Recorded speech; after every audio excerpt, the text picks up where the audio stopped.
May nagtitrending nga ngayon na gagamit ka lang daw ng powdered na gatas at itlog ay makakagawa ka na ng masarap at sobrang affordable na dessert. Na-curious nga lang ako kung masarap at legit ba yung napanood ko. Kaya nag-try din akong gumawa para din maipakita ko sa inyo. Dito nga sa ating gagawing dessert ay gagamit lang tayo ng 2 pack ng powdered milk. Any brand po ng powdered milk is welcome po dito. Doon nga po pala sa napanood ko guys, tig isang itlog at isang powdered milk lang yung ginamit nila. Kaya kung gagawa din po kayo nito, pwede naman po ang isang powdered milk lang at isang itlog lang ang bilhin ninyo para makamura din po kayo ng konti. Lalagyan ko lang po yan ng half cup ng tubig at saka tunawin ang gatas dito. Then pagkatunaw nga po ng ating gatas dito, ay isusunod ko na din po ang half cup ng white sugar. Sa asukal naman po guys, nakadepende po yan sa kung gaano kadaming asukal ang ilalagay mo dito. Yung iba po kasi, hindi nila preferred ang masyadong matamis na dessert. Pero ako kasi, type ko po yung mataas na level na matamis sa mga dessert. Sweet po kasi ako sa personal eh. Ay!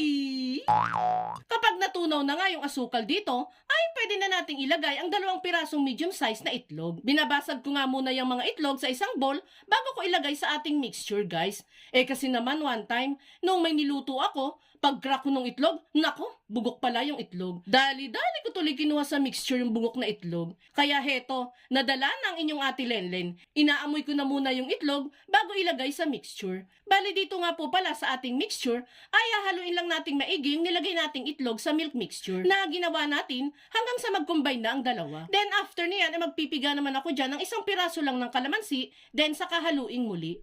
Nakakatulong po kasi itong kalamansi para mabawasan yung lansa ng ating gagawing dessert. Pwede din po kayong gumamit dito ng vanilla extract kung yan po ang available dyan sa inyo. Pagkatapos nga natin yung mahalo-halo, ay sasalain naman natin yan ng 3 beses para sure po tayo talagang walang buo-buo dito sa ating mixture. Di kasi maiwasan guys na magkaroon talaga ng buo-buo sa mixture. Kaya need talaga natin yung salain ng 2 hanggang 3 beses. Then pagkasala ng mixture, ay isi-set aside muna natin yan.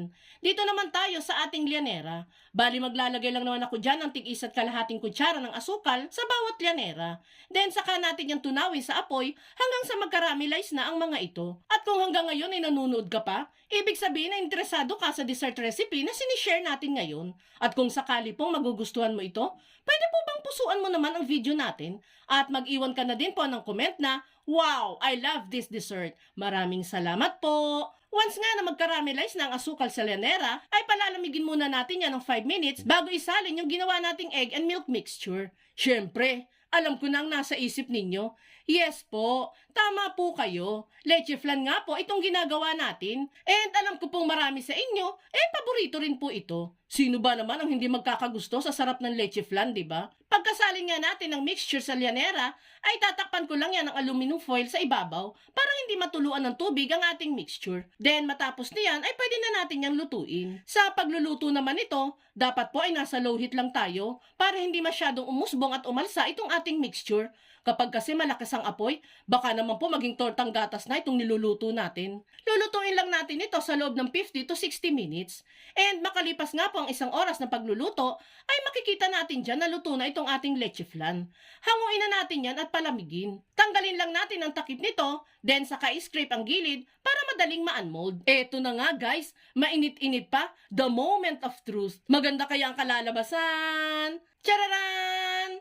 Yan na nga guys, no? Medyo na-deform nga yung ibabaw ng ating leche flan dito, guys. Kahit super duper hina na ng apoy, nangulubot pa din siya. Pero sa lasa, to be honest, masarap siya. And wala siyang pinagkaiba sa kung maganda or pangit yung appearance niya. Basta masarap yung leche flan, habay na habay sa akin yan. Recommendable tong gawin, guys. Kaya itry mo na din gumawa nito.